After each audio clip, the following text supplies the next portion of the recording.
안녕하세요. 저는 최근 특별한 결혼식을 올린 새신랑입니다. 다들 인생에서 한 번씩 꼭 거쳐가야 되는 게 바로 결혼이잖아요. 저는 남들과는 다른 정말 특별한 결혼식을 했다고 자부할 수 있어요. 제가 아내를 알게 된 건 아내의 언니, 즉 제 처형 덕분인데요. 처형은 저와 고등학교 동창으로 예전부터 알고 지내던 지인이었어요. 사실 처형이 된 도연이와 저는 한때 매일 붙어 다녀서 주변에서 사귀냐고 소문이 날 정도로 친했었죠. 그러다 도연이가 일진 친구와 크게 다투는 일이 생겼고 덩달아 친구들과도 사이가 금세 멀어지고 말았습니다. 야, 너 입 함부로 놀리고 다니지 마. 재수없으니까. 저기 미쳤나? 야, 너 말 다 했어? 이거 진짜 정신 나간 놈 아니야. 네 일도 아닌데 네가 왜 신경 쓰고 난리야? 그럼 죄 없는 친구 괴롭히는 게 정상인 거냐? 내가 애를 때리기로 했어. 뭘 했어? 나 아무것도 안 했어.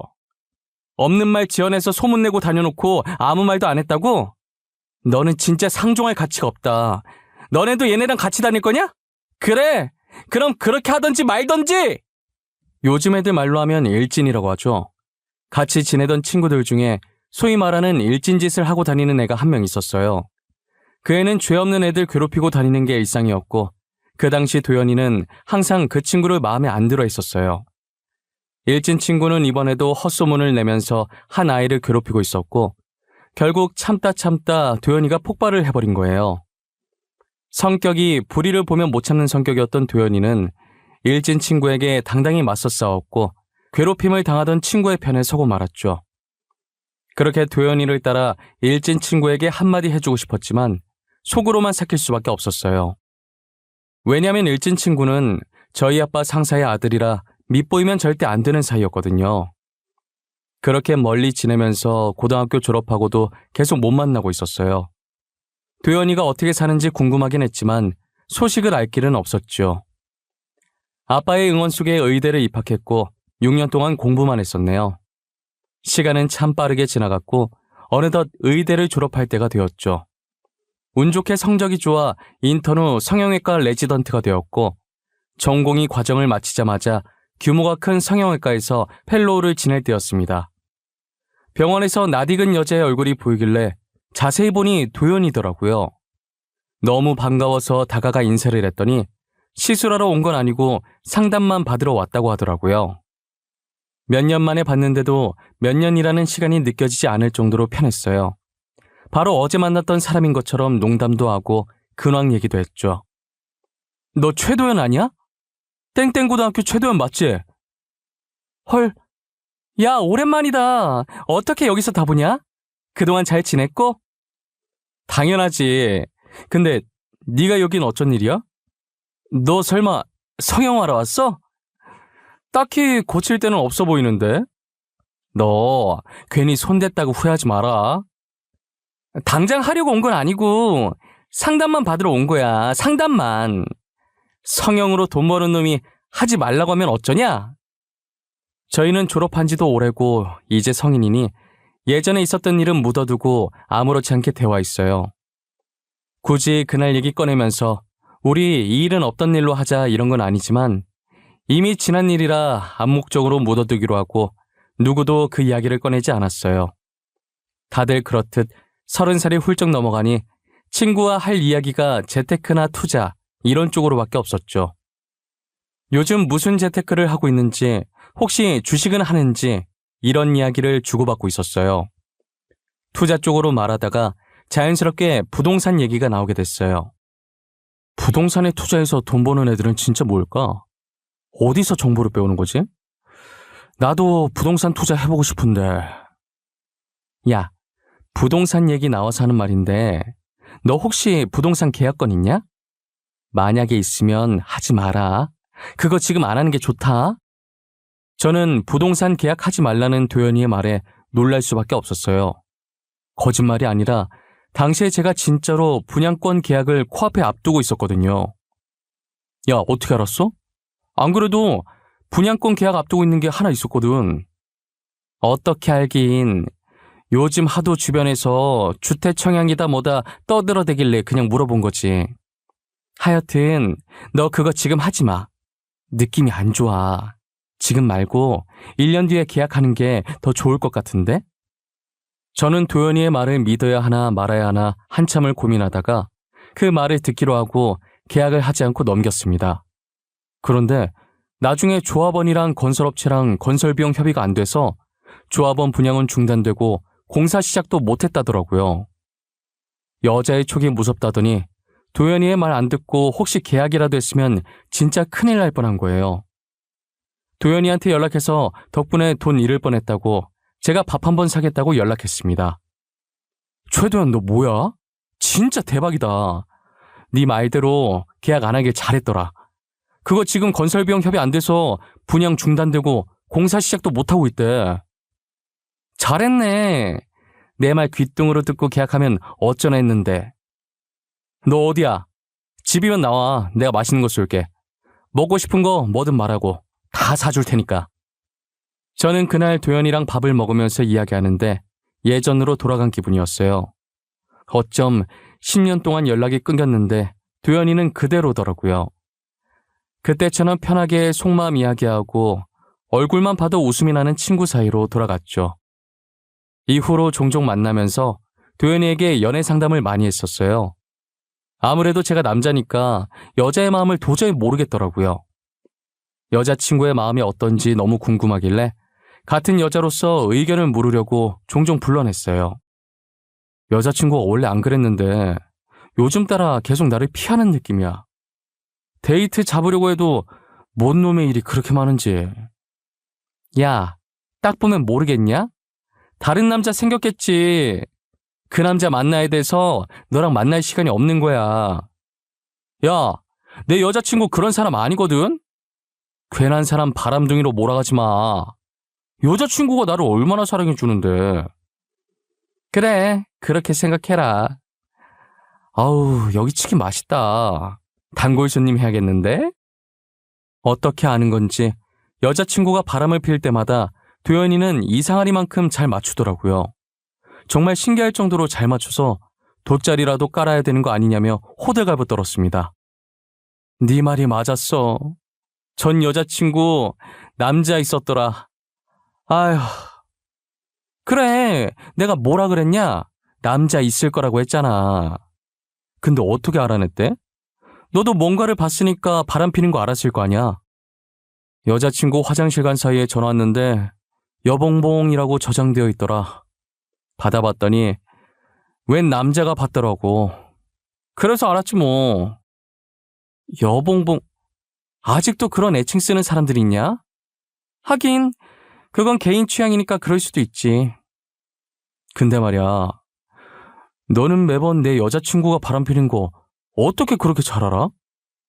그야, 너랑 대화하는 거나 너한테 하는 행동이 어떤지만 들어도 바람 피우는 거 단번에 알 수 있겠던데 그냥 네가 눈치가 없어서 모르는 거야. 아, 그런가? 근데 나는 왜 항상 이런 식일까? 나는 정말 잘해주는데 뭐 때문에 여자친구들이 바람을 피는 거지? 왠 줄 알아? 그건 네가 호구라서 그런 거야. 눈치는 더럽게 없지 해달라는 거 다 해주지. 그러니까 바람을 피는 거라고. 어차피 바람 펴도 네가 호구라 모를 테니까. 연애란 정말 어렵다. 나도 이제 그런 사람 말고 정말 괜찮은 사람 만나고 싶어. 야, 내가 우리 동생 소개시켜줄까? 내 동생 진짜 괜찮아. 나랑 완전 반대야. 나는 좀 털털하고 그렇잖아. 우리 동생은 완전 여리여리해. 나 때문에 편견 갖고 보지 마라. 아, 됐어. 친구 동생을 어떻게 만나? 그냥 만나면 되는 거지. 어떻게 만나긴 뭘 어떻게 만나. 하여튼 너는 이래서 문제야. 사내 놈이. 저는 처음에 친구의 동생이라는 사실 때문에 만나기가 그렇더라고요. 조심해야 할 것도 많고 신경 써야 할 것도 많을 것 같아서 선뜻 소개를 받겠다는 말을 못했어요.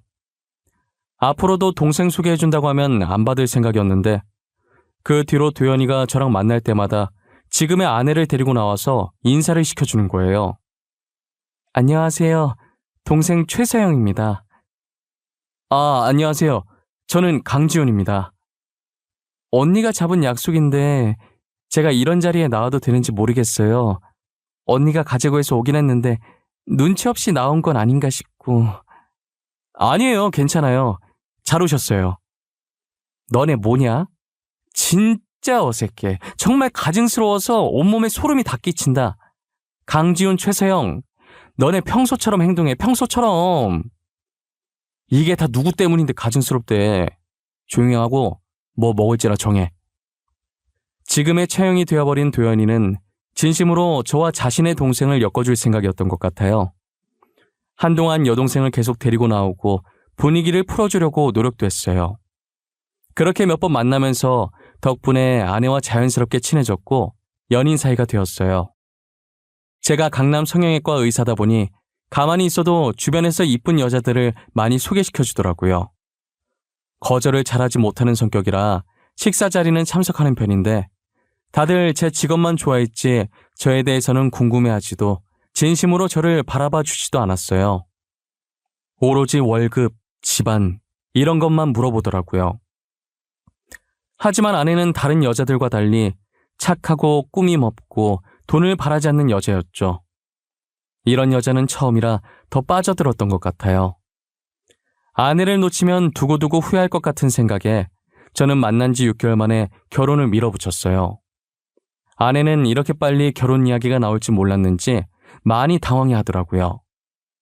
자기야, 우리 이번 연도 지나기 전에 결혼하자. 응? 결혼? 우리 만난 지 이제 겨우 6개월밖에 안 됐는데 벌써 결혼? 왜? 자기는 나랑 결혼하기 싫어? 아니, 그런 건 아닌데 그래도 좀 더 만나면서 서로에 대해 알아가고 천천히 결혼하는 게 더 낫지 않아? 6개월은 많이 이른 거 아니야? 결혼하면서 알아가도 되지 않아? 연애 오래 한 커플도 안 맞아서 이혼하는 게 결혼이야. 나는 연애 기간은 그렇게 중요하지 않다고 봐. 그리고 난 자기 놓치면 영영 후회할 것 같아. 아내는 제 말에 골똘히 생각하는 것 같더니 그러자고 하더라고요. 대신 결혼 전에 무조건 같이 살아보자고 하길래 흔쾌히 알겠다고 했어요. 그렇게 저희는 상견례를 하고 결혼 날짜까지 잡은 후에 아내 말대로 먼저 신혼집을 꾸렸어요. 저희는 같이 살면서 서로가 더 좋아졌고 이렇게 잘 맞을 수가 없다며 하늘이 이어준 인연이라고 했어요. 3개월 정도 살다가 결혼식 날짜가 한 달 정도 남았을 때부터 저희는 결혼식 준비로 정신이 없었어요. 하필이면 저희 병원에 갑자기 예약 환자들이 많이 들어와서 제 근무 시간을 뺄 수가 없을 정도였어요. 할 수 없이 장모님과 아내가 저 대신해서 모든 준비를 해주었어요. 미안해. 단체로 날이라도 잡았는지 갑자기 예약이 많이 들어와서 시간을 뺄 수가 없네. 아니야, 괜찮아. 그래도 한가한 것보다 바쁜 게 낫지. 결혼 준비는 엄마가 내가 알아서 할게. 오빠는 걱정하지 말고 일 열심히 해. 진짜 미안해. 장모님께도 죄송하다고 전해줘. 알겠지? 알겠어요. 진짜 여기 걱정은 하지 마. 괜히 딴 데 신경 썼다가 수술 잘못하면 어떻게 할 거야. 오빠는 병원 생각만 해요. 신랑 없이 혼자 준비하면 서운할 만도 한데 아내는 전혀 서운한 내색 없이 오히려 제 걱정을 했어요. 정말 아내를 알면 알수록 내가 어떻게 이런 여자를 만났는지 놀랍고 소개시켜준 도연이한테 너무 고마웠어요. 도연이는 무슨 일을 하는지는 모르지만 항상 바빠 보였거든요. 그래도 동생 결혼식이라고 바쁜 시간 쪽에서 틈틈이 저희 결혼 준비를 도와줬어요. 결혼 준비를 마치고 아내가 대뜸 부산으로 여행을 가겠다고 하는 거예요. 요즘은 결혼 전에 신부 친구들끼리 모여서 브라이덜 샤워라는 걸 한다면서 말이에요. 오빠, 이제 결혼 준비도 어느 정도 다 끝났고 나 친구들이랑 부산에 놀러 갔다 와도 돼? 부산? 갑자기 부산은 왜? 사실 요즘 2년 동안 여행도 제대로 못 갔는데 이번에 결혼 기념으로 친구들이랑 가까운 부산이라도 가고 싶어서. 친구가 브라이덜 샤워 해야 된다면서 부산 해변가 앞에 멋진 호텔을 예약해줬거든. 아, 브라이덜 샤워? 그래, 그렇게 해. 이번에 결혼식 준비하느라 힘들었을 텐데 스트레스도 풀고 와. 저는 결혼 준비를 아내 혼자 하게 만든 게 미안해서 흔쾌히 여행을 허락했어요. 아내는 제 허락이 떨어지자마자 이쁜 옷도 사고 갔다 올 유명한 음식점도 이미 알아봤다면서 들떠있더군요. 들뜬 아내의 모습을 보니 그동안 바쁘다는 핑계로 챙겨주지 못한 게 더 미안하기만 했습니다. 그렇게 아내는 캐리어에 가득 짐을 싣고는 해맑게 웃으면서 부산으로 떠났어요. 저는 아내가 잘 노는지 궁금하기도 하고 무슨 일 없는지 걱정되기도 해서 일하는 틈틈이 전화를 해봤는데 서운하게도 연락을 주지 않더라고요. 처음엔 열심히 노느라 못 받은 건가 싶다가도 한편으로는 무슨 일이라도 생겼을까봐 불안한 마음도 들었어요. 그렇게 한참 뒤에 다시 전화를 해봤는데 드디어 아내가 전화를 받았습니다. 왜 이렇게 연락이 안 돼? 무슨 일 있는 줄 알고 걱정했잖아. 아무 일 없어. 잘 있으니까 전화하지 마. 아내는 굉장히 차갑고도 딱딱한 말투로 잘 있으니 전화하지 말라고 하고 끊더라고요. 처음 듣는 목소리에 어안이 벙벙해진 저는 끊긴 전화기만 계속 쳐다봤어요. 그렇게 아내가 돌아오면 물어보려고 그 뒤로 전화를 하지 않았어요. 다시 서울로 돌아온 아내는 제게 언제 그랬냐는 듯이 평소처럼 나긋나긋해졌더라고요. 뭐야? 다시 원래대로 돌아왔네? 그게 무슨 말이야? 원래대로 돌아왔다니? 뭐가 원래대로 돌아와? 자기 부산에 있을 때 내가 전화했었잖아. 그때 목소리 되게 안 좋았어. 친구랑 싸웠었어? 무슨 일 있었길래 나한테 그랬던 거야? 아닌데? 나 친구랑 안 싸웠는데? 아무 일도 없었어. 잘 놀다 왔는데 내가 언제 자기랑 통화했었지? 술 먹고 전화했나? 기억이 안 나네. 저는 아내에게 그날 일을 물어봤는데 아내는 저와 통화했다는 것 자체를 기억 못하는 듯했어요. 기억도 못하는 사람 붙잡고 물어봤자 무슨 소용인가 싶더라고요. 친구들이랑 술 먹고 취해서 그랬던 걸 수도 있어서 더 묻지 않고 그냥 넘어갔어요. 그런데 어느 날부터인가 아내가 점점 이상한 행동을 하기 시작하는 거예요. 아내가 서울 토박이인데 한날은 데이트하면서 갑자기 부산 사투리를 너무 자연스럽게 하더라고요. 오빠야, 뭐 시킬라고? 난 요거트 먹고 싶은데 오빠야는 아이스 아메리카노 시킬 거가? 나는 아이스 아메리카노. 근데 너 사투리가 뭐? 왜 말을 하다 마는데? 일단 내는 주문하고 올 테니까 오빠야는 여기 있어. 부산 사람이라고 해도 믿을 정도로 너무 자연스럽게 사투리를 구사해서 처음엔 당황스러웠어요. 그런데 최근에 부산에 놀러 갔다 온 적이 있으니 거기서 사투리를 배워왔을 가능성이 있겠다 싶었어요. 보통 서울 사람들이 다른 지방 사투리 배워오면 마치 자기가 그 지역 사람이 된 양 신나서 따라하고 그러잖아요.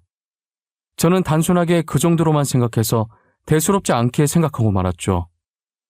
사투리는 그렇다 치고 아내는 장난기가 진짜 없는 여자였는데 최근 들어 평소와 다르게 장난도 많이 치고 가끔은 어린아이같이 굴기도 하더라고요. 살다 보면 사람 성격이 바뀔 수도 있는 거라 크게 신경 쓰진 않았는데 제일 이상한 건 자신이 그런 행동을 했다는 걸 전혀 기억하지 못한다는 게 문제였습니다. 자기 요즘 기분 좋아 보이네? 장난도 잘 치고. 장난? 내가 오빠한테 장난을 쳤나? 언제? 너 기억 안 나? 내 어깨 툭툭 치더니 내가 돌아보면 손가락으로 볼을 찌르질 않나. 혼자서 농담하고 재밌다고 깔깔 웃으면서 박수치고 그랬었잖아. 내가 그랬다고? 진짜? 그랬는데? 기억이 아예 안 나? 기억 안 나는데? 내가 요즘 자주 깜빡깜빡해. 신경 쓰지 마. 우리 오늘 저녁 뭐 먹을까? 아내는 제 물음에 자신이 요즘 들어 계속 깜빡한다면서 신경 쓰지 말라고 하더니 대화 주제를 바꾸더라고요. 신경 쓰지 말라고 했는데 제가 자꾸 캐물으면 아내도 화가 날 것 같아서 더 이상 묻지 않았어요. 결혼 전에 준비할 게 많으니 얼마나 스트레스를 많이 받으면 저러나 싶었죠. 아내는 결혼식 때 입을 드레스와 결혼식장 그리고 스튜디오까지 혼자 도맡아서 예약을 했어요. 혼자서 이 많은 것을 다 했으니 스트레스 받을 만했죠. 결혼식까지 2주 정도 남았을 때 청첩장이 전부 만들어졌고 아내는 지인들을 만나 청첩장을 나눠주고 다녔어요. 그런데 결혼을 앞둔 시점에 아내 컨디션이 급격하게 나빠지더니 안색도 안 좋고 식은땀까지 흘리면서 몸살 증세를 앓더라고요. 저는 병원을 가자고 했는데도 아내는 고집을 부리며 병원에 가질 않았어요. 진통제를 먹고 한숨 자면 괜찮을 거라고 하면서 버텼어요. 아내가 저 대신 결혼 준비하느라 스트레스를 많이 받아서 그런 것 같아 너무 미안했어요. 결혼 날짜는 점점 다가오는데 아내는 나아질 기미가 안 보였어요. 세영아, 우리 결혼 말이야. 며칠만 미룰까? 너 낳고 나면 그때 결혼식 올리자, 응? 아니야, 뭐하러 그래. 이미 청첩장도 다 돌렸는데. 나는 괜찮아. 그냥 원래 날짜대로 하자. 나는 네가 걱정돼서 그러지. 괜찮아. 괜히 나 때문에 일 번거롭게 만들지 마.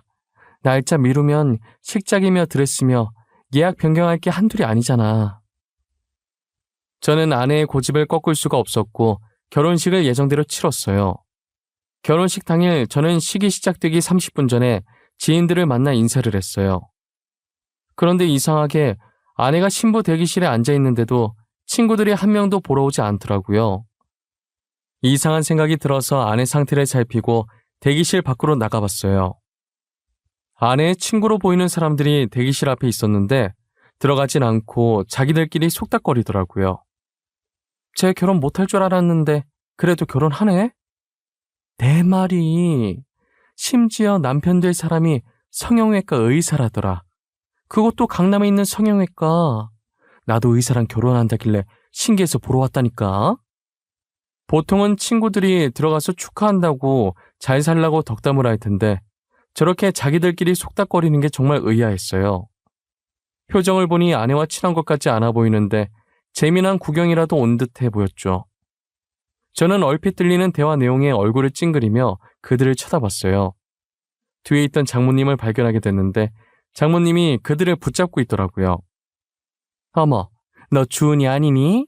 살을 왜 이렇게 많이 뺐어? 못 알아볼 뻔했잖니. 아유, 어머니도 참 그 정도까진 아니에요. 아니야, 진짜 많이 빠졌어. 길거리에 마주쳤으면 못 알아보고 지나쳤을 거야. 아, 그래요? 그런데 서영이는 어디 있어요? 신부 대기실에 있죠? 제가 서영이 얼굴을 아직 못 봐가지고. 아, 맞다, 다윤아. 너희 어머니께서 김치 보내셨더라. 맛있게 잘 먹고 있다고 전해줘. 역시 다윤이 어머니 솜씨는 보통이 아니셔. 나도 가서 배우고 싶다니까. 안 그래도 오늘 서영이 결혼식 간다니까 어머님께 김치만 어떤지 물어봐달라고 하시더라고요. 맛있게 잘 드시고 계시다니 다행이에요. 그런데 어머님, 곧 식 시작해서 잠시 서영이 보러. 아유, 내 정신 좀 봐. 내가 너네 어머님 드리려고 홍삼 세트 사뒀었는데 깜빡하고 안 가지고 왔네. 장모님은 평소 아내와 친하게 지냈던 친구들을 붙잡고 계셨어요. 아내 친구들이 신부 대기실로 들어가고 싶어 했지만 장모님이 계속 말씀을 거시는 통에 이러지도 못하고 저러지도 못하고 발망 동동 구르고 있더라고요. 장모님은 아내 친구들을 보내줄 마음이 없는지 친구들이 아내에게 가보겠다고 하는데도 계속 말을 거셨어요. 결국 그러다 결혼식이 시작됐고 친구들은 끝끝내 신부 대기실에 들어가지 못했어요. 저는 결혼식이 시작되고 먼저 입장을 해 줄에서 앞에 서 있었고 곧이어 아내가 장인어른의 손을 잡고 입장하더라고요.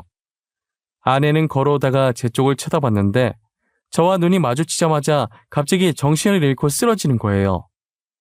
서영아, 서영아, 정신 좀 차려봐. 내 목소리 들려?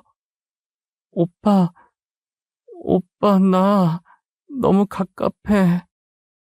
가까이 가서 아내를 살피는데 아내가 동공이 풀려있고 다행히 숨은 쉬는데 답답한 듯 가슴을 움켜잡더라고요. 그러다 갑자기 식장문이 열리더니 빨간 옷을 입은 무당이 등장하는 거예요. 장구를 치며 무어라 이야기하는데 그 모습이 흔히 드라마에 등장하던 굿하는 장면과 흡사했어요. 무당이 아내에게 다가오자 쓰러져 있던 아내가 갑자기 눈을 뜨더니 무당을 째려보더라고요. 저는 소름 끼치는 모습에 무슨 일인가 싶었고 하객들도 갑자기 벌어진 일에 수군거리기 바빴어요. 무당은 제 아내를 보더니 대뜸 소리를 지르는 거예요. 썩 꺼지지 못하겠느냐? 남의 몸에 기생하고 있으면 내가 못 찾을 줄 알았더냐? 이빨 빠진 호랑이인 줄 알았더니 신발이 다시 돌아왔나 봐. 꺼지라는 내 말이 들리지 않는 것이냐? 당장 썩 꺼지래도! 아내는 몸을 일으켜 아이처럼 웃다가 갑자기 정색을 하더라고요.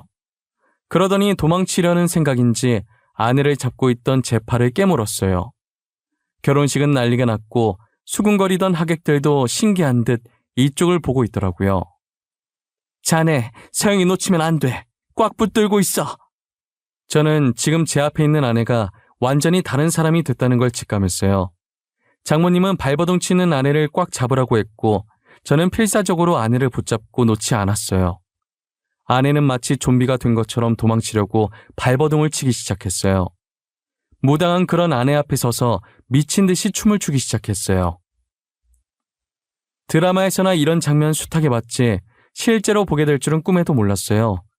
이게 다 무슨 일인가 싶었고 일단 이 일을 수습해야 한다는 생각에 사태 파악할 정신이 하나도 없었어요. 무당이 춤을 2번 정도 추더니 아내가 픽하고 다시 쓰러지더라고요. 서영아 눈 좀 떠봐. 강서방, 내가 미안하네. 아내가 쓰러지자 장모님이 저한테 사과를 하길래 이 상황이 이해가 가질 않더라고요. 그래서 물었더니 장모님이 무당을 불렀더라고요. 저 무당 내가 부른 거야. 사실 우리 집안이 대대로 신기가 있었어. 한마디로 무당 집안인 거지. 서영이 할머니가 무당이었거든. 최근에 우리 서영이가 다른 사람처럼 굴지 않던가. 네, 그랬긴 한데 혹시 그게 신기랑 관련이 있는 건가요? 관련이 없진 않지. 다른 사람처럼 굴었던 건 서영이 몸에 잡기가 들어서서 그런 거야. 내가 바닷가 근처는 가지도 말라고 그렇게 일렀는데 괜히 부산 갔다가 잡기나 붙어오고 잡기는 내쫓았어. 이제 내림굿 받고 무당이 되어야 몸이 안 아플 게야. 알고 보니 최근 아내가 이유도 없이 아프다는 소식에 장모님은 신병이 내렸다는 걸 눈치채신 거예요. 그래서 무당에게 부탁을 해서 아내 몸에 들어선 잡기를 쫓아내신 거고요. 아내는 저와 결혼하고 싶어서 그동안 무당 집안인 걸 숨기고 있었던 거예요. 안 그래도 예비 처형인 도연이가 평소에 신기 있는 사람처럼 예언하거나 남에 대해 잘 맞추고는 했었는데 이렇게 대대로 내려오는 무당 집안일 줄은 꿈에도 몰랐어요. 무당은 모두가 보는 앞에서 굿까지 하고 내려갔습니다. 주례사는 생략한 뒤 간단히 반지만 교환해 급하게 결혼식을 끝냈어요. 그렇게 아내는 결혼식장에서 내림굿을 받고 무속인이 되었어요. 신혼여행을 갔다 와서 인사를 드리러 본가에 방문했는데 저희 어머니께서는 몸져 누워 있으시더라고요. 아무래도 결혼식 충격으로 몇 날 며칠을 알아 누우신 것 같았어요. 아이고, 무당이 웬 말이야. 우리 기독교 집안에 무당이 웬 말이냐고. 하필 골라와도 저런 애를 골라와서는. 에휴. 무당이면 뭐 어때서 그래요? 무당이면 뭐 어때? 이게 말이 된다고 생각하냐? 너는 결혼식장에서 제 꼬라지 못 봤어. 사탄이야, 사탄. 사람 보고 사탄이라니요. 말이 너무 심하신 거 아니에요? 사람 앞에 두고 그렇게 얘기하는 거 아니에요. 됐다. 제 편 들 거면 나가. 나는 제 얼굴도 보고 싶지 않으니까 우리 집에 발도 못 들이게 해야지 원. 보다시피 저희는 기독교 집안인데 가족 중에서도 저희 어머니가 독실한 기독교 신자셨어요. 결혼식장에서 아내의 모습을 보고 어머니는 사탄이라며 대놓고 싫어하셨어요. 어머니 친구들한테 이런 모습 보인 것도 엄청 속상해하시더라고요. 어머니가 혹시라도 아내한테 시집살이라도 시킬까봐 일부러 시댁과 최대한 멀리 신혼집을 구했어요. 그리고 아내가 어머니와 만나는 일이 없도록 중간에서 많이 노력하고 있어요. 아내는 그 이후로 아프지도 않았고 오히려 전보다 더 활기차게 다니고 있어요. 현재 아내는 장모님이 잘 아는 무당을 통해 무교 지식을 공부하고 있고 장모님과 함께 여러 산을 왔다 갔다 하며 기도를 드리러 다니느라 바쁩니다. 결혼식장에 왔었던 같은 병원 동료 의사가 결혼식 이후로 계속 제게 장난을 치더라고요. 나중에 아내가 질려서 바람 피고 싶어도 아내 때문에 바람은 꿈도 못 꾸겠다고 하면서요. 야, 너는 결혼 생활 질려서 바람 피고 싶어도 재수 씨가 있어서 바람은 절대 못 피겠다. 누구랑 있는지 다 알 거 아니야. 야, 내가 바람 왜 피냐? 우리 와이프 무당이라 주위 사람들한테 눈총 받아서 그렇지 됨되면은 되게 괜찮은 사람이거든? 착하고 내조도 잘해. 와이프 무당 아니라도 바람 필 생각이 없어 임마. 저는 사주팔자나 무당을 믿지 않는 사람이었지만 아내를 통해 다시 한번 생각하게 됐어요.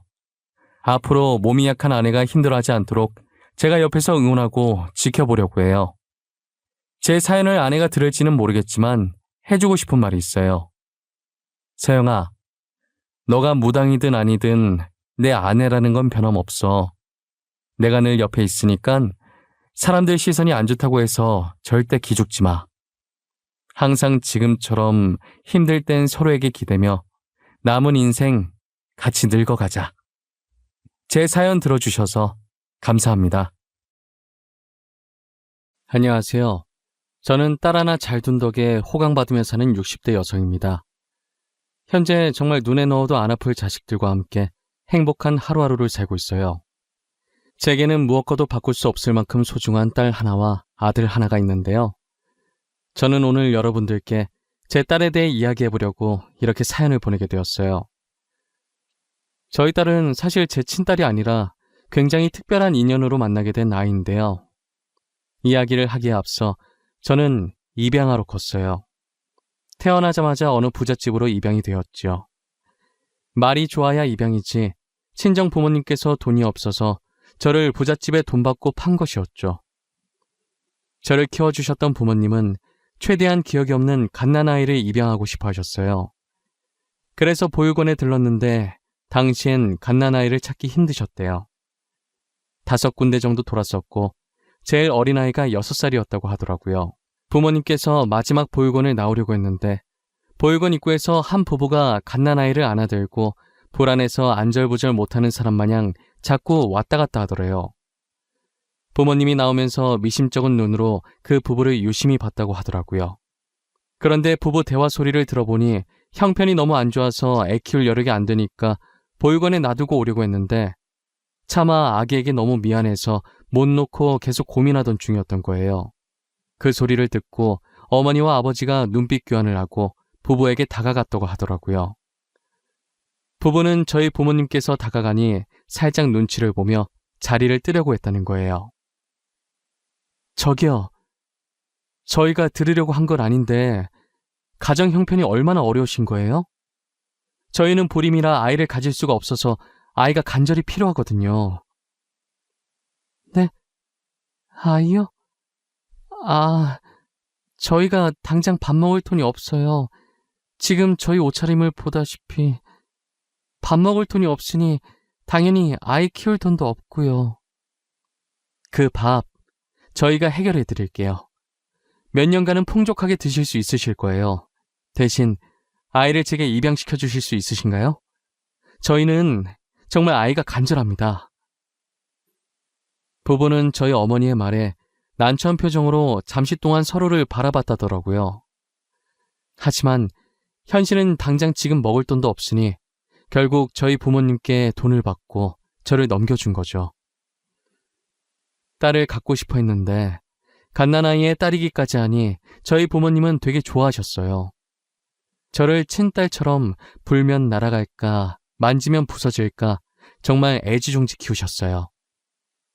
혹시나 제가 입양하라는 사실을 알고 상처받을까봐 일부러 기억이 없을 갓난아기 때 데리고 온 것인데 다른 가족들이 저를 이름 대신 입양하라고 불러서 저도 제가 입양하라는 걸 어렸을 때부터 알았어요.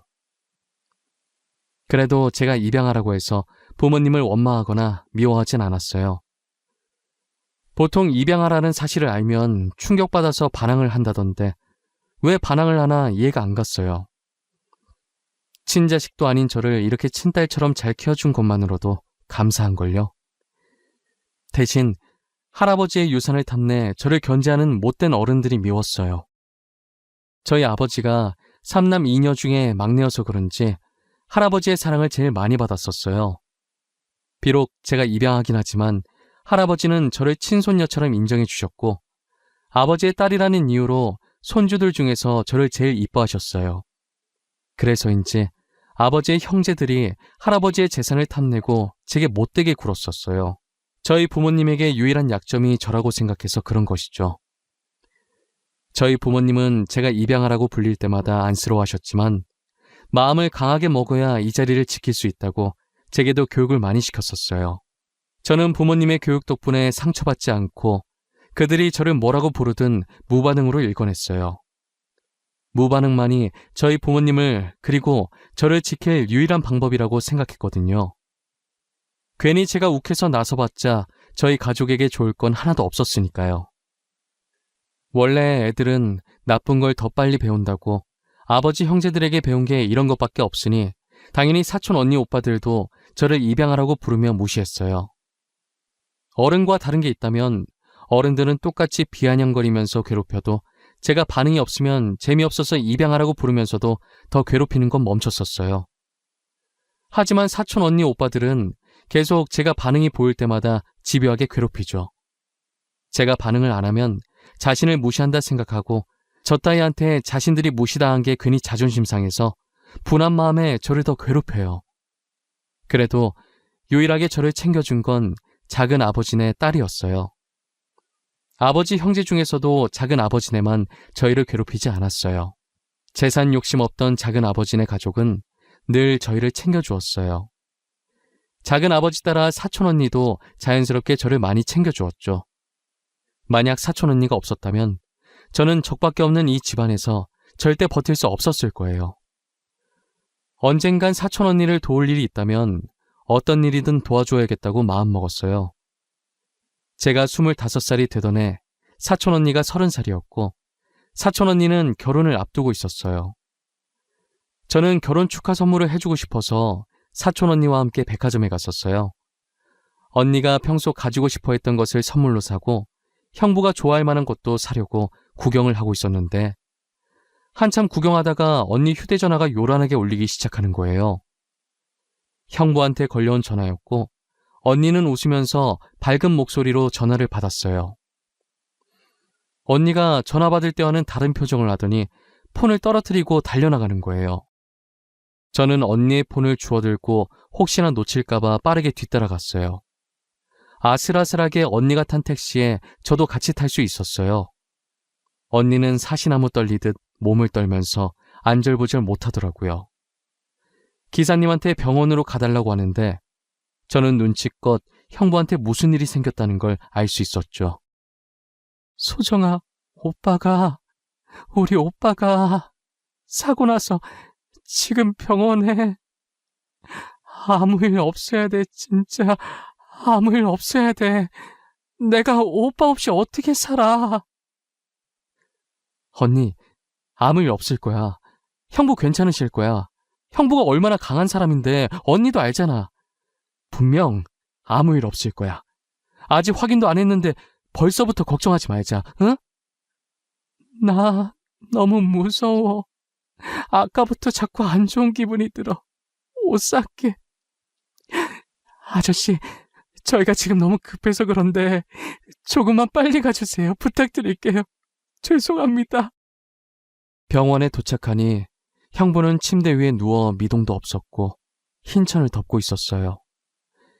형부는 꽃을 사들고 언니를 만나러 오다 졸음운전 차량에 사고를 당하고 말았어요.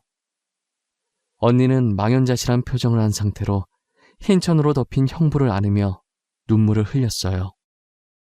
오빠 뭐야? 일어나. 나 놀래키려고 일부러 장난치는 거지? 그런 거지? 오빠, 왜 이러고 누워있는 건데? 자는 척 하지 마. 눈 좀 떠봐. 응? 내가 미안해. 잘못됐어. 언니, 그만해. 언니가 계속 이러면 형부가 마음 편히 못 가셔. 제발 그만해. 응? 나만 두고 가는 주제에 마음 편히 가면 안 되지. 걱정돼서 계속 돌아보게 만들 거야. 나쁜 놈. 오빠는 나쁜 놈이야. 혼자 가고 나도 데리고 가지. 나랑 같이 가지. 사촌 언니는 형부 장례식 동안에도 나쁜 놈이라며 중얼거리면서 하염없이 눈물을 흘렸고 장례식을 마친 후엔 언제 슬펐냐는 듯 다시 예전 모습으로 돌아갔어요. 당시 사촌 언니의 뱃속엔 조그만 생명이 숨쉬고 있었어요. 아마도 언니는 이 조그만 생명 때문에 악착같이 버텼던 것 같아요. 저는 겉모습만 봤을 때 잘 웃고 얘기도 잘하길래 언니가 괜찮아 보이는 듯 했어요. 하지만 언니의 속은 골물대로 다 골마 있었고 점점 시름시름 알아갔어요. 결국 사촌 언니는 혼자서 마음의 병을 앓다가 세상을 떠나버렸어요. 엄마, 아빠 다 세상을 떠나버리고 혼자 남은 갓난아기 조카를 저마다 불쌍하다고 한마디씩 했죠. 다들 저 아이를 어쩌면 좋을지 이야기를 나누는데 제가 저 아이를 키워야겠다고 마음먹었어요. 그동안 언니가 제게 잘해줬으니 그 빚을 아이를 키우며 갚아 나가야겠다는 생각이 들더라고요. 처음엔 아이를 키우겠다는 제 의견에 저희 부모님께서 굉장히 반대를 하셨었어요. 소정아, 너 아직 결혼도 안 한 아가씨야. 너가 이 아이 키우면 결혼은 어떻게 하려고 그래? 은혜 갚는 건 좋다 이거야. 그런데 어떤 남자가 애 있는 여자랑 결혼하고 싶어 하겠어? 그래, 그건 네 엄마 말이 맞다. 우리가 그동안 네 의견에 반대한 적 있었니? 하지만 이건 진짜 아니야. 소정아, 다시 한 번만 잘 생각해보자, 응? 더 생각해볼 것도 없어요. 저는 이미 마음 정했어요. 이 아이, 제가 키울래요. 저도 엄마 아빠 부탁 거절한 적 단 한 번도 없어요. 하지만 이번만큼은 저도 물러설 수가 없어요. 부모님은 결혼도 안 한 25살짜리 아가씨가 무슨 아이를 키우냐며 나중에 결혼은 어떻게 하려고 하냐면서 미래를 생각하려며 절대 아이를 못 키우게 하셨어요. 저는 무작정 아이를 데리고 집으로 돌아왔고 부모님도 아이를 보고 불쌍하다 여겼는지 결국은 제 의견을 따라 아이를 키우라고 허락을 해주셨어요. 당시 저는 부모님께 소개는 안 드렸었지만 결혼을 약속한 남자친구가 있었어요. 아이를 데리고 오겠다고 부모님께 말하기 전에 남자친구에게 먼저 말했었어요. 아무래도 결혼을 약속한 사이인데 이렇게 중요한 사안을 마음대로 정하는 건 아닌 것 같아서요. 남자친구는 제 이야기를 듣더니 제 사정을 다 이해하더라고요. 남자친구는 그렇다 치지만 문제는 남자친구의 부모님이었죠. 아무리 제 친딸이 아니지만 그래도 애 있는 며느리를 누가 좋아하시겠어요? 결혼 허락받으러 갔을 때 고민을 엄청 하다가 아이에 대해 이야기를 했어요. 평소 남자친구 부모님과 친했었지만 이 일은 친한 것과는 별개이잖아요. 그래서 어떤 반응을 보이실지 걱정했는데 남자친구 부모님도 딱한 사정을 듣더니 이해해 주시는 거예요. 남자친구 부모님은 정말 좋으신 분들이라 그분들을 보고 배운 남자친구도 좋은 사람이었어요. 결혼 후에도 조카를 친딸처럼 친손녀처럼 되게 잘 챙겨주시고 결혼 전에도 가끔 아이를 자신의 집에 데리고 오라고 하고 우스꽝스러운 표정도 지어주면서 아이랑 잘 놀아줬었어요. 남자친구도 남자친구 부모님도 너무 감사하게 저희 조카를 너무 이뻐해 주었어요. 좋은 분들 덕분에 저희의 결혼은 문제없이 진행을 하게 되었어요. 남편과 저는 조카를 배 아파 낳은 친딸이라 생각하고 10년 동안 정성껏 키웠었어요. 혹시나 친자식을 낳으면 알게 모르게 무의식 중에라도 차별하게 될까봐 자식을 안 낳으려고 했었어요. 사실 조카가 너무 이쁘고 제 딸이라 생각해서인지 굳이 아이 계획도 세우지 않았었는데 결혼한 지 10년 만에 갑작스레 아들을 임신하게 되었어요. 그리고 비록 늦게 아들을 낳았어도 이쁜 조카와 항상 차별 없이 동등하게 똑같이 키웠어요. 조카는 단 한 번도 반항을 하지 않았고 한 번씩 겪는 사춘기도 없었어요. 일찍부터 철이 들어서 저희 말도 잘 듣고 나이차 많이 나는 아들과도 잘 지냈어요. 아무래도 저희 부부가 맞벌이다 보니 저희 아들은 거의 조카가 키웠다고 보면 될 정도예요. 조카가 아들을 엄청 이뻐해주고 조카가 큰 누나 노릇 톡톡히 해주더군요. 공부에는 전혀 관심 없었던 조카가 중학생이 되고부터는 누가 시키지도 않았는데 스스로 공부를 열심히 하더라고요. 고등학생 때는 진짜 자는 시간 제외하고 밤낮 할 것 없이 모든 시간을 책상 앞에만 붙어 있었고 코피를 흘려도 대충 코에 휴지 넣어놓고 공부를 했어요. 정말 독하다 싶을 정도였죠. 그렇게 15년 동안 악착같이 공부하더니 심리학과 의사가 되더라고요. 의사 가운을 입은 조카의 모습을 보니 너무 뿌듯했고 잘 자라줘서 고마웠고 언젠간 떳떳하게 언니를 다시 만날 수 있겠다는 생각을 했어요. 언니 딸, 내가 이렇게 멋있게 키웠다며 의사 만들어놨다면서요. 저는 조카 다 키웠으니 드디어 고생이 끝났다는 생각이 들었어요. 하지만 말썽 안 피우는 조카 대신 아들이 조카 몫까지 반항도 크게 하고 제 속을 많이 썩였었어요. 이제 막 고등학생이 된 아들은 대체 어디서 구한 건지 가방 안에서 담배꽉이 나오더라고요. 저희 집엔 담배 피는 사람이 한 명도 없었거든요. 저희 부모님도 안 피시고 남편, 저, 그리고 딸까지 전부 비흡연자예요. 제가 늘 집에서 학교 다니다 보면 친구랑 어쩌다 한 번씩 싸울 수는 있어도 성인이 될 때까지 술, 담배는 절대 하지 말라고 교육을 시켰었거든요. 그런데 이렇게 떡하니 학생 가방 속에서 담배꽉이 나오니 화가 나는 거예요. 저는 담배꽉을 들고 가 게임하고 있는 아들의 머리에 내리꽂듯이 세게 던졌어요. 아들은 갑자기 날라온 담배꽉을 맞고 아픈지 머리를 문지르더니 저를 째려보더라고요.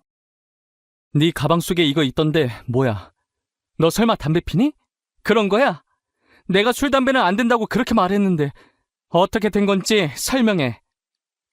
아씨, 엄마 왜 남의 가방을 뒤져보고 그래? 나는 사생활도 없어? 엄마가 한 행동 엄연히 사생활 침해인 거 알아? 아씨? 너 지금 엄마한테 아씨라고 한 거야? 내가 언제 그렇게 가르쳤어? 너 도대체 요즘 뭐라고 돌아다니는 거야? 어? 사고 치고 다니는 거 아니야? 내가 사고를 치고 다니든 말든 엄마가 무슨 상관이야. 엄마는 알지도 못하면서 화만 내고. 됐어. 다 필요 없어. 나가. 엄마랑 얘기하고 싶지 않으니까 나가라고. 엄마니까 상관하지. 너 사고 치면 그 뒷수습은 누가 할지 생각도 안 해봤어? 그리고 내가 뭘 모르는데. 야, 이지혁. 내가 뭘 모르느냐고. 너 담배 어디서 났는지 말 안 해? 아들은 저를 노려보며 소리 지르더니 방문을 닫아버렸어요. 저는 답답한 마음에 문을 두드리며 제가 뭘 모르고 있는지 물어봐도 답을 하지 않았죠. 조카 키울 때 이렇게까지 힘들지 않았는데 아들 녀석 키우는 건 왜 이렇게 힘든지 모르겠어요. 머리가 커질수록 자기 하고 싶은 대로만 하려고 그러고 저와는 대화를 하지 않으려고 했어요. 한번 담배가 발견되고 나니 계속 아들의 가방을 확인하게 되더라고요. 이해해보려고 하고 참으려고 해봤지만 계속해서 담배꽉이 나오니 저도 슬슬 화가 나는 거예요. 저는 아들과 차분하게 대화를 시도해보려고 했어요. 게임하고 있는 아들의 의자를 돌려 세우니 아들 얼굴에 멍자국이 있더라고요. 야, 이지혁. 너 담배도 모자라서 이젠 쌈박질도 하고 다녀? 얼굴은 그게 뭐야? 광대 쪽에 멍 있고 입술도 다 터지고 꼴이 이게 뭐냐고. 도대체 뭘 하면서 돌아다니는 거야? 엄마는 왜 항상 화부터 내? 무슨 일 있냐고 누가 괴롭히냐고 다정하게 물어볼 수는 없는 거야? 보통 아들이 맞고 왔으면 누가 때렸냐고 하는 게 정상 아니냐고. 엄마는 왜 항상 내가 문제라는 듯 말해? 네가 이렇게 담배나 피고 다니니까 그렇지 내가 괜히 너한테 그래? 너 솔직하게 말해. 요즘 나쁜 애들이랑 어울려 다니고 그러는 거야? 어? 그런 거야? 그런 거 아니라고. 내가 피해자라고. 나 학교에서 왕따 당해. 그 담배도 내 거 아니고 걔네 거야. 걔네가 들고 있다가 부모님이나 선생님한테 들키면 안 된다고 맨날 내 가방에 숨긴단 말이야. 여지껏 꾹 닫고 있던 아들의 입에서 나온 말들은 다소 충격적이었어요. 가방에 담배꽉이 나오고 얼굴에 멍투성이일 때 질 나쁜 아이들과 어울려 놀기 시작한 줄만 알았는데 오히려 저희 아들이 왕따를 당한 피해자였어요. 저는 참을 수가 없어서 학교에 찾아가려고 했으나 그렇게 하면 더 보복당한다는 아들 말에 혹여나 아들이 정말 보복을 당할까봐 걱정돼서 그럴 수가 없었어요. 마땅히 말할 곳이 없어서 조카에게 이 사실을 털어놓았어요. 조카는 동생이 자신에게 그런 말 한 적이 단 한 번도 없었다고 놀라는 거예요. 아무래도 조카가 심리학과 의사가 되면서 아직 미성년자라 심리가 불안정한 아들이 걱정돼서 맨날 퇴근 후에 아들 방에 가서 상담을 해줬었거든요. 요즘 네 동생이 학교에서 왕따 당하고 있다더라. 엄마가 돼서 그런 것도 모르고 혼만 내고 어린 것들이 벌써부터 누군가를 괴롭히고 따돌리고 말이야. 내가 어떻게 해야 할지 모르겠어. 엄마, 지혁이가 왕따 당하고 있대? 자기가 자기 입으로? 나한텐 그런 말 없는데. 나 매일 지혁이랑 이야기 나누잖아. 근데 단 한 번도 그런 말 한 적이 없어. 너가 걱정할까봐 그런 모양이야. 나한테도 계속 말 안 하다가 이렇게 혼나는 게 억울했는지 참다 결국 터져서 말한 거거든. 이걸 진짜 어떻게 하는 게 좋을까? 근데 지혁이 말도 맞아. 우리가 괜히 섣불리 나섰다가는 지혁이만 더 피 입을 수도 있어. 일단 확실한 증거를 잡고 걔네 강제 전학 보내든 징계를 받게 하든 하고 지혁이를 다른 곳에 전학 보내자. 어떻게 증거를 잡지? 우리가 계속 따라다니면서 증거를 수집할 순 없잖아. 녹음기를 사자. 조그마한 녹음기를 지혁이 교복 자켓 주머니에 넣는 거야. 그리고 지혁이가 끼고 있는 안경도 카메라 달린 안경으로 바꾸자. 그걸로 증거를 모으는 거지. 조카는 확실한 증거를 잡기 위한 대책을 말해줬고 조카의 말대로 녹음기와 카메라가 달린 안경을 사서 녹음기는 아들 몰래 교복 자켓 주머니 안에 넣고 안경은 책상 위에 올려놨어요. 안경이 기존에 끼던 거랑 디자인이 비슷해서 아들은 아무 의심 없이 안경을 끼고 나가더라고요. 저는 하루 종일 일이 손에 잡히지 않았고 아들의 학교 시간만 손꼽아 기다리고 있었어요. 아들은 그날도 학교에서 안 좋은 일이 있었는지 자켓이며 교복이 흙투성이로 더럽혀져 돌아왔습니다. 저는 확실한 증거가 있을 거라 생각하고 아들이 씻으러 들어갔을 때 녹음기만 살짝 들고 나왔어요. 제 방문을 걸어 잠그고 떨리는 손으로 녹음기 재생 버튼을 눌렀어요. 저는 녹음기에서 나오는 음성을 듣고 충격을 받아 손으로 입을 틀어 막았어요. 야, 전에 학교 앞에서 너랑 떡볶이 먹던 여자 진짜 네 누나 맞냐? 나이 차이 꽤 있는 것 같던데? 누나가 아니라 엄마 아니야? 사고 쳐서 너 낳은 거 아니냐고. 그런 거 아니야. 우리 누나 맞아. 그리고 나를 괴롭히는 건 괜찮지만 우리 가족까지는 건들지 말았으면 좋겠어. 부탁할게. 야, 많이 컸네 우리 지혁이. 우리한테 눈도 제대로 못 보는 주제에 이제 부탁도 다 하고.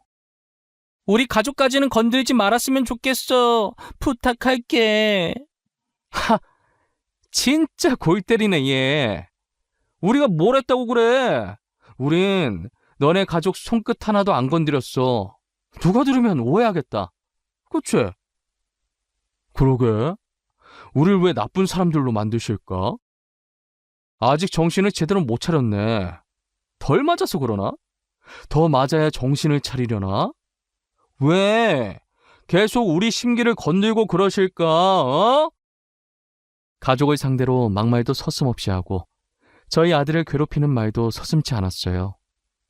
조카와 아들을 희롱하더니 아들이 그만해달라고 하자 차마 들을 수 없는 소리들이 들리기 시작했어요. 절로 손이 떨리는 그 소리에 더 들을 수가 없었어요. 결국엔 몇 초도 듣지 못하고 녹음기를 꺼버렸어요. 아들이 이런 수모를 당하는지 몰랐다는 사실에 제 자신이 너무 한심하고 아들에게 대한 미안함과 가해 학생에 대한 분노로 온몸이 떨리고 눈물이 차올랐어요. 아들 잘 때 안경에 있던 카메라를 빼서 컴퓨터에 연결해보니 녹화가 잘 되었더라고요. 저는 이 파일들을 조카에게 넘겨주었고 조카는 아들에 대한 차트 정리를 시작했어요. 아들이 왕따 당한 걸 전부 차트에 다 적어두었죠. 그런데 아들은 혹시나 저희에게 피해가 갈까봐 불안에 떨고 있더라고요. 아들 말에 의하면 가해 학생들의 집안이 되게 잘 사는 집안인 거예요. 저는 조카를 키우면서 부모님의 도움을 받지 않고자 가끔 연락만 하고 직접 왕래는 잘하지 않았어요. 저희 아들을 위해서 정말 오랜만에 부모님에게 연락해서 도움을 요청했어요.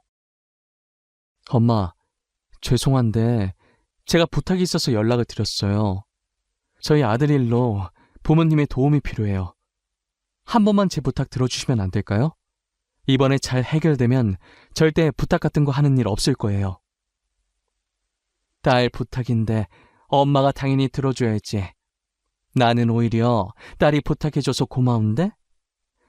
우리가 지영이 키우는 거 반대했었다고 매정하게 그렇게 발길을 끊는 법이 어디 있어? 그런 거 아니에요. 제가 키우기로 했으니까 책임감 가지고 싶어서 그랬던 거예요. 나도 알아. 장난 한번 쳐본 거야. 도대체 어떤 일이길래 우리 딸이 부탁을 다 할까? 아들이면 지혁이? 우리 지혁이한테 무슨 일이라도 생겼어? 사실 저희 아들이 학교에서 왕따를 당하고 있는데 가해자들 집안이 좋아서 오히려 자기가 반항했다가 더 보복당할까 봐 아무것도 못하고 있더라고요. 너네 아빠가 들으면 간만에 재밌어 하겠네. 안 그래도 요즘 삶이 무료하다던데.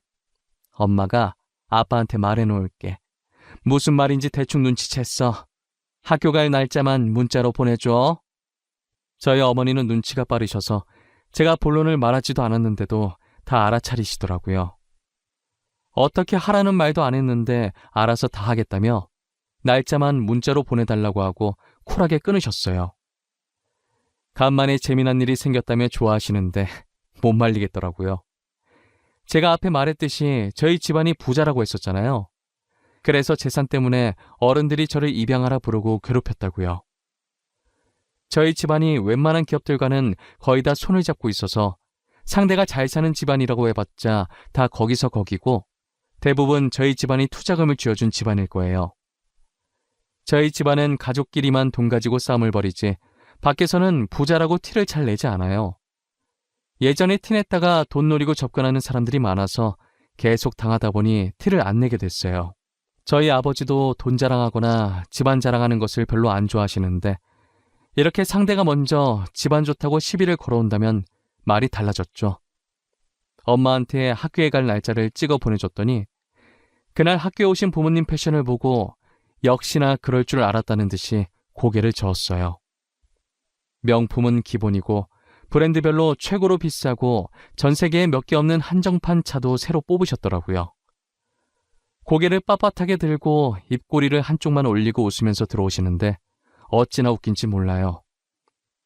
뒤늦게 온 가해자 학부모들도 꽤나 빼입고 아들들과 함께 당당하게 등장을 했는데 처음엔 기세 등등하게 콧대 세우고 등장했다가 저희 부모님을 보고는 기가 점점 죽더라고요. 그러더니 전 세계에 5개밖에 없는 한정판 아니냐고 수군거리다가 제가 헛기침을 하니 자기들도 헛기침하면서 아무 말도 안 한 척 시치미를 뗐어요. 이렇게 시간 개념이 없어서야 원. 가해자 주제 시간까지 안 지키면 어쩌자는 거야? 자기네들만 바빠? 우리도 바쁜 사람들이야. 이러니 애들이 보고 배우는 게 없는 거야. 어머, 누가 가해자라는 거예요? 지금 저희 아들이 가해자라는 말이에요? 저희 아들이 왜 가해자예요? 길거리 꽃도 소중하게 여기는 아이예요. 길거리 꽃도 소중하게 여기는 애가 우리 손자는 왜 그렇게 밟았대? 얼마나 무자비하게 밟던지 차마 내 두 눈 뜨고 볼 수가 없던데. 어머니는 가해자 학부모들을 살짝 째려본 후 녹음본이 든 USB를 담임 선생님께 건넸어요. 선생님이 컴퓨터에 연결해서 영상을 재생시켰고 스피커를 통해 아들이 맞는 소리와 가해 학생들이 저희 아들에게 희롱하는 목소리들이 흘러나왔어요. 그리고 조카가 조용히 가방에서 저희 아들 심리 상담했던 차트를 꺼내서 선생님께 건넸어요. 조카는 가해 학생들의 학부모의 눈을 똑바로 보면서 가해 학생들의 강제 전학을 원하고 저희 아들의 정신적 피해 보상도 원한다고 똑부러지게 말하더라고요. 결국 가해 학생들은 아들과 마주치지 못하도록 타 지역으로 강제 전학을 시켰고 아들은 매주 상담을 받으며 피해 보상도 계속 청구 중이에요.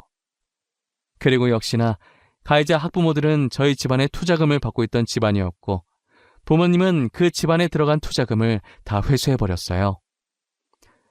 돌이켜보니 이번 일은 저희 부모님과 조카의 합작이고 저는 아무것도 한 게 없네요. 저는 학교에서 나오면서 부모님과 조카에게 진심으로 고맙다고 했어요.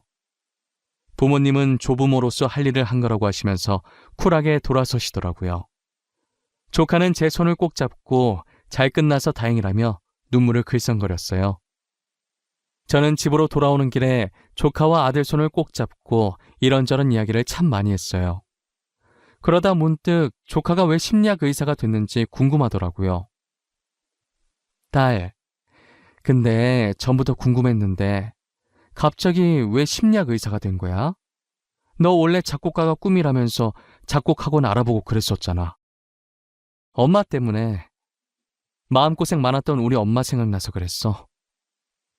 지금 내 옆에 있는 우리 엄마 말고 돌아가신 엄마 말이야. 너 그거 어떻게 알았어? 언제부터 알았던 거야? 나 말한 적 없는 것 같은데. 조카는 자신이 친딸이 아니라 입양아였다는 사실을 다 알고 있는 거예요. 알고 보니 중학생 때 뭐 가지러 안방에 들어왔다가 우연히 화장대 서랍에 있던 제 다이어리를 보고 저희가 친부모가 아니라는 사실을 알게 되었다고 하더라고요. 사촌 언니의 아이를 저희가 친딸처럼 키워왔고 그게 자신이라는 걸 알게 되었죠. 그 사실을 알고 중학생 때부터 공부를 열심히 했었대요. 돌아가신 친어머니가 친아버지 때문에 마음고생하다가 세상을 떠난 걸 알고 공부를 열심히 해서 사람들 마음의 병을 치료해야겠다는 생각을 했다네요. 그런데 이렇게 동생을 왕따 피해자로 상담하게 될 줄은 몰랐다고 하더라고요. 조카는 자신을 친딸처럼 생각하고 이렇게 잘 키워줘서 고맙다고 늘 감사한 마음으로 살았다고 고생 정말 많이 하셨다고 하면서 절 안아주는 거예요. 이런 날이 오면 눈물이 날 줄 알았는데 눈물보다는 웃음이 나더라고요. 조카가 그렇게 느낄 정도로 내가 좋은 엄마였구나, 좋은 엄마 되기 성공했구나 싶었어요. 아들은 우리의 말에 놀라서 입을 쩍 벌리더라고요. 누나가 자기 친누나가 아니었냐고 하면서요. 저는 고등학생이 된 아들이 충격받아서 누나라고 안 부르면 어쩌나 했는데 자긴 누나가 너무 좋다면서 계속 친누나 해달라고 우는 거예요. 조카는 아들 눈물을 닦아주면서 누나 계속 할 거니까 울지 말라며 달래줬어요. 영원히 저희 부부의 딸이고 저희 아들의 누나임은 변하지 않다고 하면서요. 지금도 여전히 저를 엄마라고 부르며 친모녀처럼 잘 지내고 있어요. 저희 아들도 한 번 누나는 영원히 누나라며 예전이나 지금이나 조카랑 사이좋게 잘 지내요. 다른 학교로 전학 가서 적응도 잘하고 있고요. 저는 더도 말고 덜도 말고 딱 지금만큼만 저희 가족이 행복했으면 좋겠어요. 저의 이야기는 여기까지입니다. 입양하라고 해서 다른 사람과 다른 건 아무것도 없습니다. 전 배 아파 낳았든 마음으로 낳았든 다 같은 자식이라고 생각해요. 여러분들도 입양하라고 해서 친부모한테 버림받았다고 불쌍하다는 생각을 하지 않았으면 좋겠어요.